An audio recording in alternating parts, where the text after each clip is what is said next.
Today, I'm going to be giving you guys a buyer's guide on the Sony A9G from my professional experience on the job calibrating this for one of my customers. So what's the deal? Should you buy it or should you pass on it? Well, in short, this TV is a total pass product. Now, why do I say that? I mean, after all, Value Electronics named this the king of all TVs. Well, first of all, before we start diving into the video, please understand Value Electronics is a retailer. Their sole purpose is to sell you the most expensive thing in that store. That's just the first thing. The second thing is, they have guys like Chana D from Techno Dad there, rating the TVs. For those that don't know who he is an audio guy. He has no experience with display calibrations and has no idea how to adequately test a television. Just saying, if you're looking for real results, maybe not put an audio guy up on the panel to judge a television. I'll digress from that point. The reality is this TV is no king. This TV does a lot wrong, and we're going to talk about what it does right and wrong so that you have the real information before you. For starters, what does it do right? Well, the upscaling is the best on the market. Sony's X1 Ultimate chip is industry leading, and nobody on the market right now has an answer to it. Whether it's 480, 1080, 720, that doesn't matter. It really doesn't. This TV does a great job with upscaling. Smooth gradation is the best on the market. You will have nearly zero banding in your colors, so if you hate banding, this is going to be one of the best TVs on the market to pick up for that, as Sony is the industry leader for that. Now, another thing that this TV does incredibly well is the hands-free voice control. That just makes you feel like such a badass when you talk to your TV and you tell it to turn on or off. I mean, really, that kind of thing is stuff you could only dream about 10 years ago, and now it's actually real. So freaking cool.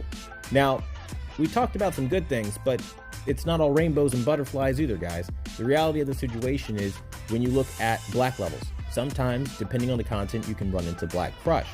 When you look at the brightness, you run into significant lossage of these peak highlights that you would want to see in things like explosions or in really bright sunrises or sunsets in your movies. Needless to say, you're missing out on a lot of the experience by not having those things. When you look at color, color is the most muted, flat, and washed out you can get when you're talking about OLED, because LG is doing way more for color than what Sony is doing. And this has been proven time and time again. You can go watch any real comparison of any OLED versus, any Sony OLED versus any LG OLED, and you'll see that Sony, again, is just washed out. That's just what they do. Now, I understand that a lot of people are fans of Sony, and again, I'm not here to bash the product, but I am going to set the record straight because that's not being done on a realistic level here.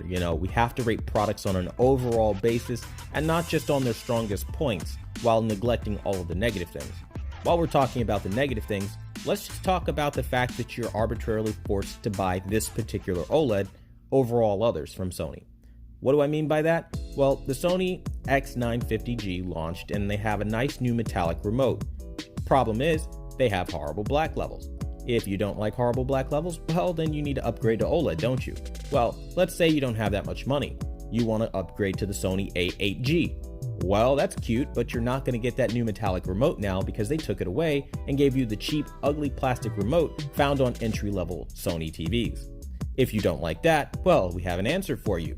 You can pay an extra fee and upgrade yourself to the brand new A9G and get the metallic remote.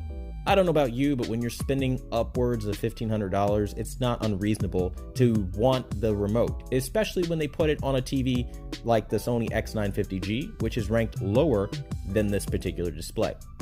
Just saying, it's the principle of the scale backs, and that should let you know everything about what you're getting into before you get into it. They really don't care this year. Now, let's talk about more scale backs. You used to have a 24p sync option, and what this option used to let you do is sync up the refresh rate of your source content, like a Blu-ray in specific terms, with your refresh rate of your television and be able to match them up to 24p to 24 hertz and to be able to experience this super fluid, gorgeous imagery. Well, that's gone now. Now, instead, you basically have a fully automated approach. Not the coolest thing. Also, when you're accessing the picture menus, the picture options aren't even selected. You have to go out of your way to enable the picture options or the picture settings on this like weird new taskbar menu that they have selected. And that can get a little confusing for those that are used to a more straightforward approach from Sony. Now, when you're talking about their interface, it's probably one of the worst on the market. People don't like Android Sony, but they're not gonna listen. Now, that's the thing here. When we're talking about Sony, it's all about them not listening, right? They don't care about consumer feedback. They don't care about consumers. They want to make money. It's a business. And in doing so, they're going to false advertise. One of the big false advertisements is the fact that this is a triluminous display. In 2013, Sony launched their quantum dot-based triluminous televisions. That was the whole idea behind triluminous. It's quantum dot technology. But magically now in 2019, they want you to believe that these OLEDs are triluminous. It's false advertising at its finest.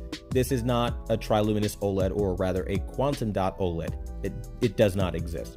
And Sony is just digging themselves a hole deeper and deeper every time that they put triluminous on the box of an OLED, because they clearly know what their own technology is. And if they don't, they need to brush up on their own tech, because I'm telling you guys, I've been studying and following technology for years, and I'm telling you, this is not a quantum dot TV. Now, when we're talking about overall, who is this TV for? This is for somebody that's a big Sony fan. You love Sony enough to give them a load of cash. You have more money than you know what to do with. You have so much money that you're scoffing at even LG OLED because that's peasant's play for you. Even at the E series and above, you don't care. You want a Sony because you think that's the Mac Daddy model. And you're somebody that wants the best upscaling on the market. Outside of that, this product is for literally nobody.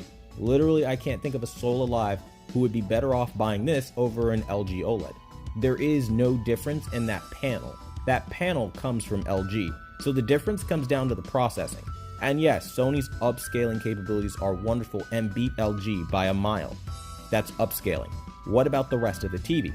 Well, LG dominates as far as color, and color vibrancy, and color saturation, and they dominate as far as the brightness. So that means majority of your content is going to be brighter and more colorful with perfect, black quotation mark around perfect, on LG. You're not getting that with Sony, so why pay the markup for Sony? That's something that only you can answer. The reality is, when you get to motion, it's just as good as LG, dodgy in all the same areas because it's the same panel. It has the same kind of response time. So you're still going to run into jutter, you're still going to run into all the common OLED flaws. This is not going to be the best television for sports. This is not going to be the best television for a lot of things. But, it's finding that happy medium. Now, if you are sold on their acoustic speaker technology and, a couple other little buzzwords, then great, buy this TV. But for the most amount of return on your investment, you guys, just buy an LG OLED. They're coming down in prices.